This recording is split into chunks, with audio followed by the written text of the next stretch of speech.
Everyone, today the topic is Carnot engine and Carnot cycle. So, a heat engine operating in a completely reversible manner is called Carnot engine. So, the characteristics of the engine were described by the Carnot cycle. So, this Carnot cycle has 4 steps.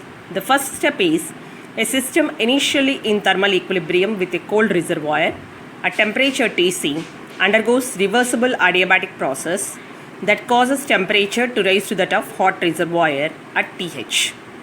So you can see any system which is in thermal equilibrium. Thermal equilibrium means the temperature is constant. So the thermal equilibrium with a cold reservoir, it undergoes reversible adiabatic process. Adiabatic process means Q is equal to 0. So it causes temperature to rise to that of hot reservoir at Th.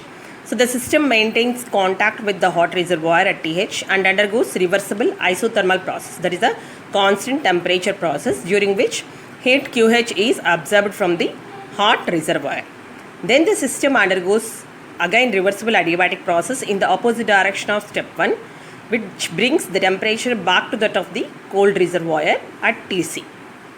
Then the system maintains contact with the reservoir at Tc and undergoes reversible isothermal process. Again constant temperature process in the opposite direction of step 2, which returns to its initial state with rejection of heat Qc to cold reservoir. You can see the PV diagram which is showing the Carnot cycle. So you can see A to B, that is the first step. As I told you, it changes temperature from Tc to Th, then B to C. The temperature is constant, but the Q is difference. QH, we can see heat for the hot reservoir. Then C to D, temperature again changes to Th to Tc. Then D to A, it gives QC. That is the temperature is same, but heat of the cold reservoir. So you can see this PV diagram. So here the Carnot engine operates between the two heat reservoirs in such a way that the heat absorbed is absorbed at constant temperature of hot reservoir and heat rejected is rejected at constant temperature of the cold reservoir. So in this way we can represent the isotherms and also the adiabatic processes. So any reversible engine operating between two heat reservoirs is a Carnot engine. So an engine operating on a different cycle must transfer heat across finite temperature differences and cannot be reversible.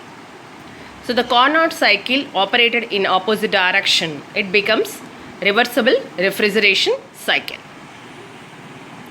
So this is about the Carnot engine and the PV diagram representing the Carnot cycle. So if you like my description, please subscribe, like, share and comment my channel. Thank you very much.